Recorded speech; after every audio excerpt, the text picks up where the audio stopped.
नमस्कार दोस्तों, BA 6 semester psychology में आपका स्वागत है। यूनिट 2 परामर्श मनोविज्ञान के अनुभव चैप्टर में आपका स्वागत है। दोस्तों, हमने पूरी प्लेलिस्ट बना के रखी है, आप वहां पे देख सकते हैं वीडियो को। बाकी इस प्लेलिस्ट में बाकी जो पिछला पढ़ाया हुआ है हमने, जो फर्स्ट सेमेस्टर का है, वो भी इसी प्लेलिस्ट में ऐड है, तो आप उसको देख के घबराइएगा नहीं, वो इसी सब्जेक्ट का एक हिस्सा है। तो दोस्तों, अनुभव क्या है इसको जान लेते हैं। उसके बाद दोस्तों, इसके हर एक जो शब्द होते हैं, हर एक शब्द का उच्चारण बताऊंगा मैं, ताकि आपको समझने में आसानी हो। अनुभव वह ज्ञान है या कौशल है जो व्यक्ति को किसी गतिविधि या परिस्थिति से प्राप्त होता है। यह सीधे सहभागिता या अवलोकन से आता है। कहने का अर्थ है दोस्तों, कौशल यानी दोस्तों जानते हैं शिक्षा, गतिविधि यानी कार्य, परिस्थिति यानी एक तरह से अपने आसपास का जो माहौल होता है। तो दोस्तों, आप अपने आसपास के माहौल से जो कार्य करके इन सब चीज़ों से सीखते हैं, उसी चीज़ को बताया गया है इसमें। कहने का अर्थ दोस्तों, कोई व्यक्ति किसी घटनाकृत जगह पे या किसी चीज़ को किसी भी परिस्थिति में किसी कार्य को करके कुछ जो सीखता है या प्राप्त करता है, वही अनुभव है। उसके बाद आगे यह सीधे सहभागिता या अवलोकन से आता है। सहभागिता का अर्थ दोस्तों पार्टिसिपेंट, मतलब कहीं आप पार्टिसिपेंट होंगे तो वहाँ पे, और अवलोकन का है ऑब्जर्व, किसी चीज़ को देखना या उसको सीखना या उसका अनुभव प्राप्त करना ही। मतलब कहीं जाते हैं, भाग लेते हैं, उस चीज़ को देखने के बाद जो आप सीखते हैं, जो अनुभव करते हैं, वही एक्सपीरियंस या अनुभव होता है, उसी को बताया गया है, जिससे व्यक्ति नया सीखता है। दोस्तों, जब भी आप कहीं पार्टिसिपेट करेंगे, वहाँ पे 4 लोग आएंगे, समाज में 4 लोग अलग अलग तरीके की बातें करेंगे, जिससे आपको कुछ नया सीखने को मिलेगा, यूनिक सीखने को मिलेगा, और उसमें आपको धीरे धीरे आपका जो अनुभव है वो बढ़ता जाएगा किसी चीज़ के बारे में। उदाहरण के लिए जान लेते हैं, नई भाषा या नौकरी में काम करने से जो ज्ञान मिलता है। अगर दोस्तों नई भाषा सीखते हैं, जैसे आपको कहीं आप गुजरात में चले गए या मराठी में चले गए, मराठी में मुंबई में गए, तो मराठी जब सीखते हैं या बोलते हैं तो आपको नई भाषा होती है, वो सीखने का जो काम हो, ज्ञान होता है, वो एक एक्स्ट्रा नॉलेज है, वो आपका अनुभव होता है। और दोस्तों, अगर आप नए नए गए हैं तो आप उसको बिल्कुल भी बोल नहीं पाएंगे, ना उस भाषा को समझ पाएंगे, लेकिन जैसे जैसे सीखने लगेंगे तो आपको अच्छा लगने लगेगा। बाकी आपसे कोई किसी भी तरह से बातें करेगा, आप उसको समझ जाएंगे। और दोस्तों, इसमें कहा गया भाषा सीखने या नौकरी में, अगर आप नौकरी करने जाते हैं बाहर कहीं, देखते होंगे हर जगह का लोकल लैंग्वेज बिल्कुल अलग होता है। वहाँ के लोकल लैंग्वेज को सीखते हैं, वहाँ से धीरे धीरे उसी में घुल मिल जाते हैं। तो इसी चीज़ को इसमें बताया गया है, वही अनुभव कहलाता है। अनुभव जीवन में महत्वपूर्ण विकास का हिस्सा है। तो दोस्तों, ये एक जीवन का बहुत ही महत्वपूर्ण हिस्सा है, क्योंकि दोस्तों किसी चीज़ का अनुभव ही हमें अपने स्तर को या अपने स्किल को मापने का कार्य करता है। जैसे दोस्तों, अगर हम किसी कार्य को सालों से कर रहे हैं और हमें उसका अच्छा एक्सपीरियंस है, तो हम अगर उस कार्य को कहीं और भी करने जाएंगे तो हमें उसकी अच्छी सैलरी या फिर एक अच्छी जगह मिली, पोस्ट मिलेगी, जिससे कि हम अपनी अच्छी इनकम जनरेट कर सकते हैं। अनुभव दोस्तों उम्र के साथ साथ, बस अनुभव ये नहीं कि पैसा ही कमाना होता है। अनुभव दोस्तों एक दूसरे के साथ किसी बात को शेयर करना, साझा करना, ये सब चीज़ें भी होता है। और दोस्तों, अनुभव ज़रूरी नहीं है कि स्कूल से, कॉलेज से, यहीं से प्राप्त हो। अनुभव कहीं से भी प्राप्त हो सकता है। आप सड़क पे जा रहे हैं और आपके सामने कोई दुर्घटना हो जाएगी, तो आप वहाँ पे देखेंगे, उसको हॉस्पिटल उठा के लेके गए, हॉस्पिटल में क्या होता है, ये सब चीज़ें के जो बीच में होती है, आपको पूरा कार्य कैसे कैसे होता है, प्रोसेसिंग मालूम चल जाएगा। ये भी अनुभव ही है कि आप कैसे ले गए, उसको क्या क्या सिस्टम होता है हॉस्पिटल का, ये सब चीज़ें अनुभव के अंतर्गत ही आते हैं। तो दोस्तों, इसके बाद बात करते हैं अनुभव की विशेषताओं को। जैसे कि दोस्तों इनकी विशेषताएं निम्नलिखित है। पहला है, अनुभव के जरिए हम अपनी क्षमताओं का आकलन या नियोजन करते हैं।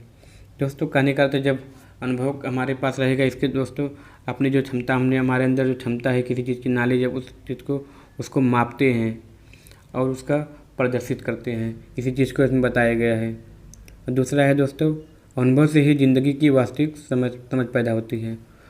कहने का अर्थ है दोस्तों, अनुभव से ही अपने जीवन की सच्चाई जो होती है, उसकी समझ पैदा होती है कि जीवन किस प्रकार है, किस प्रकार चलती है, और किस प्रकार के लोग बाज़ार में हैं, और कैसे कैसे एक दूसरे का साथ देते हैं, और कैसे कैसे व्यवहार करते हैं।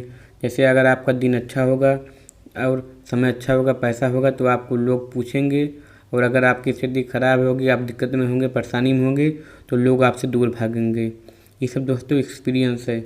इसी को कहते हैं कि हमें अनुभव है, हमें एक्सपीरियंस है। आप एक्सपीरियंस का शब्द तो कई बार यूज़ किए होंगे। और तीसरा है दोस्तों, अनुभव एक व्यक्ति द्वारा किए जाने वाला कार्य है। दोस्तों कहने का है, अनुभव एक व्यक्ति द्वारा, कोई व्यक्ति के द्वारा जो किया जाने वाला कार्य। जैसे दोस्तों कोई कार्य करते हैं या कोई देखते हैं, वो जो कार्य करते हैं उस कार्य से जो आपको नॉलेज होती है, स्किल अंदर आता है, वही अनुभव है। अनुभव ही आपके स्किल को बढ़ाता है और आपके कार्य को बताता है कि इस कार्य को किए हैं और कार्य को सीख रहे हैं और आपका स्किल बढ़ता जाता है, उसी को बताया गया है। चौथा है दोस्तों, अनुभव के जरिए हम किसी घटना, स्थिति या अनुभव से जुड़ते हैं। अनुभव ही ऐसे है दोस्तों, जैसे कोई घटना हो गया या कोई स्थिति हो गई, परिस्थिति हो गई कि जैसे कोई दिक्कत हो गई, एक्सीडेंट हो गई, कुछ भी, या उसी से हम अनुभव से जुड़ते हैं। अनुभव हमारे पास रहेगा तो हम उसको हॉस्पिटल लेके जाएंगे, उसको सब कुछ प्रोसेसिंग करवाएंगे, क्या क्या लगता है, क्या नहीं लगता है, क्या क्या दिक्कतें आती हैं। लेकिन अगर अनुभव नहीं है तो भी हम जाते हैं, तो भी हमारे पास उस समय अनुभव हो जाएगा कि नहीं, आखिर क्या क्या करना है, प्रोसेसिंग क्या क्या होता है, किस तरह से हमको कार्य करना है, उस काम का अनुभव ना है तो भी अनुभव हो ही जाता है। तो दोस्तों ये थी इसकी विशेषता। अब इसको प्रभावित करने वाले कुछ कारक जान लेते हैं। जैसा कि इसमें हमने 2 कारक बताया है। पहला कारक है दोस्तों परिस्थिति और दूसरा कारक है दोस्तों व्यक्तिगत दृष्टिकोण। दोस्तों जिस माहौल में आप अनुभव प्राप्त करते हैं वो बहुत महत्वपूर्ण है। अगर स्थिति चुनौतीपूर्ण है तो गहरा अनुभव दे सकती है, वही सहयोगी माहौल से अनुभव सकारात्मक और बढ़िया होता है। तो दोस्तों अगर आपकी परिस्थिति खराब ऐसी चीज़ें हैं तो आपको घबराना नहीं है। परिस्थितियाँ ही ऐसी चीज़ है कि जो आपके इंसान को बहुत मजबूत बनाती है। आपके पास दिक्कत होगी, परेशानी होगी, तो आप उसका अगर सामना करिए, ये ना कि उससे डर के पीछे आइए। क्योंकि दोस्तों जब परिस्थितियों के हिसाब से आप सामना करेंगे, उससे लड़ेंगे, तो जितना भी आप प्रोसेसिंग करेंगे उससे आपकी अनुभव और एक्सपीरियंस बढ़ता जाते हैं। दोस्तों ऐसे ही कहने के इसी में पूरा बताया गया है कि अगर आप चुनौतीपूर्ण हैं तो आपको गहरा अनुभव दे सकती है। मतलब आप हर चुनौती का सामना करना जानते हैं तो आपको गहरा अनुभव, मतलब आपको अच्छा और बहुत गहराई से अनुभव किसी चीज़ का हो सकता है। सहयोगी माहौल में अनुभव सकारात्मक और बढ़िया होता है। मतलब कोई दोस्त यार है, उनके बीच में रहते हैं तो उसमें भी जो अनुभव मिलता है, अगर अच्छे दोस्त हैं तो उसको भी बढ़िया अनुभव होता है। और इसी सब चीज़ के बारे में बताया गया है। और दूसरा है दोस्तों व्यक्तिगत दृष्टिकोण। दोस्तों व्यक्तिगत दृष्टिकोण का अर्थ है आपकी सोच और भावनाएं भी अनुभव को प्रभावित करती है। आप किस प्रकार से सोच रखते हैं, आपकी भावनाएं क्या है, वो आपको भी प्रभावित कर सकते हैं। अगर आपका नज़रिया सकारात्मक है, अगर आपका मतलब किसी चीज़ में देखने में आपको अंदर सकारात्मक चीज़ें हैं तो आपको नए अनुभवों से सीखेंगे। नकारात्मक सोच है तो आपको सीखने से रोक सकती है। दोस्तों अगर आप सकारात्मक लोग के साथ रहेंगे तो नॉर्मल सी बात है आप सकारात्मक ऊर्जा लेंगे। अगर आप एक शराबी के साथ रहेंगे तो वो आपको नकारात्मक ऊर्जा देगा, लेकिन वो आपके अंदर है, आप उस व्यक्ति से किस प्रकार की ऊर्जा को प्रदान करते हैं। अगर आप नकारात्मक ऊर्जा वाले रहेंगे तो आप भी शराब पीना सीख जाएंगे, आपको लगेगा नहीं ये सेहत के लिए बहुत लाभदायक है और आप उसके बिना नहीं रहेंगे। लेकिन सकारात्मक सोच वाले में रहेंगे तो आपको कोई कैसा भी संगत के व्यक्ति रहेगा, आप उससे कुछ ना भी कहने पे, लेकिन आप कभी शराब नहीं पिएंगे। तो दोस्तों ये थी वीडियो कैसी लगी कमेंट बॉक्स में ज़रूर बताएं। वीडियो को लाइक करें, चैनल को सब्सक्राइब करें। यहाँ तक वीडियो में बने रहने के लिए आपका बहुत बहुत धन्यवाद। तो मिलते हैं दोस्तों अगले वीडियो में।